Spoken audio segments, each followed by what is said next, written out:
High সকলকে, কেমন আছো? আশা করি সবাই খুব ভালো আছো। আমি একদম ভোর ভোর বেরিয়ে পড়েছি ঘুম চোখ খুলে। আমার একটা মর্নিংয়ে ওয়ার্ক ছিল, একটা রাইস সেরামনির কাজ ছিল। আমার লোকেশানটি ছিল চুঁচুড়া। আমি মৌসুমিকে আগের দিনই বলে রেখেছিলাম যে 6টার ট্রেনটায় বেরোবো, তো তুই কিন্তু রেডি থাকিস। ও আমাকে ঠিক 6টা বাজতে 5 নাগাদ ফোন করে বলছে, দিদি ট্রেন তো একদমই দেখাচ্ছে না, সমুদ্রগড় দেখাচ্ছে। আমিও বললাম যে হ্যাঁ তাই দেখাচ্ছে আমাকেও।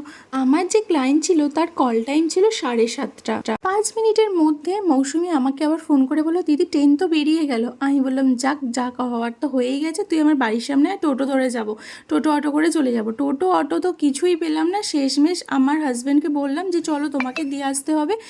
ওর পার্টনারকে, মৌসুমি ওর পার্টনারকে নিয়ে আমরা বেরিয়ে পড়লাম, মগরার উদ্দেশ্যে গেলাম। যেহেতু মৌসুমি পার্টনারকে কিছুটা লেট করে ফোন করেছিল, কারণ আমাদের তো এইভাবে কোনো ঠিক ছিল না। সেখানে মগরাতেও ট্রেন পেলাম না। তারপর ব্যান্ডেলে যখন ঢুকছি তখন ট্রেনটা সবে বেরোবে। যাই হোক, চলন্ত ট্রেনে আমি উঠেছিলাম ফার্স্ট টাইম। এরপর চুঁচুড়া স্টেশনে নামলাম। সে তো এক আর এক কাণ্ড। আমাকে মাত্র 10 মিনিটের রাস্তা আমাদের পৌঁছে দিয়েছিল প্রায় 40 মিনিট একই রাস্তার মধ্যে ঘুরছিল। দেখতে পাচ্ছ তোমরা বাইরের লোকেশানটা, পুরো দুদিকে ঘন ঘন আম গাছে ভর্তি। এই যে ফার্স্টেই বাচ্চা ছেলেটিকে জিজ্ঞাসা করা হলো, টোটো দাদা তো চেনেই না লোকেশানটা, আর এই যে চারিদিকে শুধু জঙ্গল বলে আমার লোকেশানটা শো করছিল না। আমাকে কিন্তু আমার ক্লায়েন্ট আমাকে লোকেশান পাঠিয়ে দিয়েছিল। ফার্স্ট তোমরা দেখলে যে একজনাকে জিজ্ঞাসা করা হলো, নেক্সট কিন্তু আবার একটা বাচ্চা ছেলেকে জিজ্ঞাসা করা হলো, তারপরে আর একটা টোটো দাদাকে জিজ্ঞাসা করা হলো। এই লোকেশানটা থেকে আমরা দুবার ঘুরে একই জায়গায় রাউন্ড হয়ে যাচ্ছিলাম।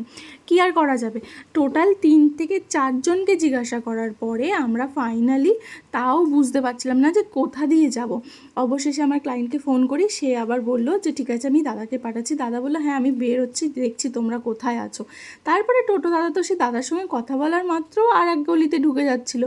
দাদা বললো না বাবু, তোমাকে আর ওদিকে যেতে হবে না, তুমি এবার আমার পিছু পিছু এসো। ফাইনালি আমি আমার লোকেশানে পৌঁছালাম আর আমি একটু স্বস্তির নিঃশ্বাস ছাড়লাম।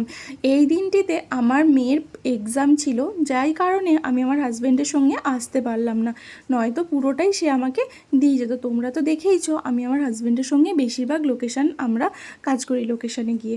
যাই হোক, অবশেষে সে তো আমাকে 10 মিনিটের জায়গায় ইচ্ছাকৃত 40 মিনিট ঘোরালো, আবার আমার কাছে 100 টাকা বেশিও ভাড়া নিল। কি আর করা যাবে, তারও তো সময় নষ্ট হয়েছে। বলে না কপালের নাম গোপাল, আজ আমার কপালে প্রচুর ফের। তোমরা জাস্ট ভিডিওটা দেখতে থাকো, তোমরা দেখলেই বুঝতে পারবে। অবশেষে আমি আমার ক্লায়েন্টকে পেলাম। আমার ক্লায়েন্ট তো আমার জন্য ওয়েটই করছিল। আর সেক্ষেত্রে দেখো আমি আমার মতন করে সুন্দর করে আমি এই দিদিকে সাজিয়েছি। দিদির একটাই কথা ছিল যে তাকে একদম সফট মেকআপ লুক রাখতে হবে আর তাকে যেন দেখতে সুন্দর লাগে। আর তার কিন্তু একটা বিশেষ চাহিদা ছিল। আর এই যে গলুটাকে দেখছো তোমরা, অনেক ভালোবাসা দিয়েছো, আমি তোমাদের দেখিয়েওছি আগে। আর এখানে দাদার কমেন্টটা একটু শোনো।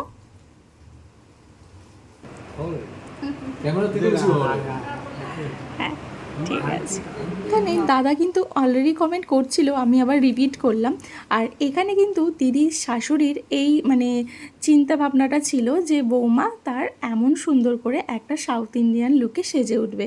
আমিও তো খুব খুশি ছিলাম সুন্দর করে এই লুকটা রেডি করব বলে, কারণ সবাই তো পার্টি মেকআপ নর্মালি বেঙ্গলি টাইপসের করে, কিন্তু আমিও একটা different look, south Indian look দেবো ভেবে আমিও খুব এক্সাইটেড ছিলাম। যাই হোক, আমি একটু দিদিকে টাটা করে বেরিয়ে পড়লাম। দাদাই এই অটোটার ব্যবস্থা করে দিয়েছিল। ও মা, অটোয় উঠে শুনি যে আমাদের ব্যান্ডেল থেকে যে ট্রেনটা ছিল 12টা 15 না এরকমই হবে, তো ওই ট্রেনটা দেখি ক্যান্সেল।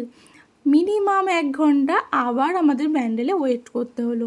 উফ, যখন অ্যানাউন্স করলো আমাদের, যেটা হাওড়া থেকে দুটোই ছাড়ে, ভিড় দেখো কত ভিড়।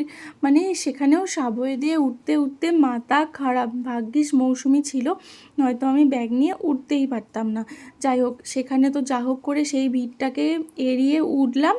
ওঠা মাত্র যখন ট্রেন দিয়ে দিয়েছে, ট্রেনে উঠে দেখি এই সাংঘাতিক ভিড়। সেদিন ত্রিবেণীতে ছিল, প্রচুর স্টুডেন্টদের এক্সাম ছিল। যাই হোক, ত্রিবেণী থেকে সমস্ত স্টুডেন্টরা উঠেছিল। ও মা, জিরাটে যা হোক করে নামলাম, নেমে দেখি মৌসুমি আছে কিনা। হ্যাঁ ঠিক পিছন নেমে পড়েছে, কিন্তু স্টেশনের অবস্থা দেখো, এই ব্যাপার। বুঝতে পারছো কপালের ফের কাকে বলে। এই দিনটি ছিল আমার এইভাবে কাটানো। যাই হোক, ছোট্টভাবে তোমাদেরকে শেয়ার করলাম। আর মৌসুমির জাস্ট কথা শুনো, আমরা যে বাড়ি এসেছি এটাই অনেক। যাই হোক, টাটা সবাইকে, সবাই খুব ভালো থেকো।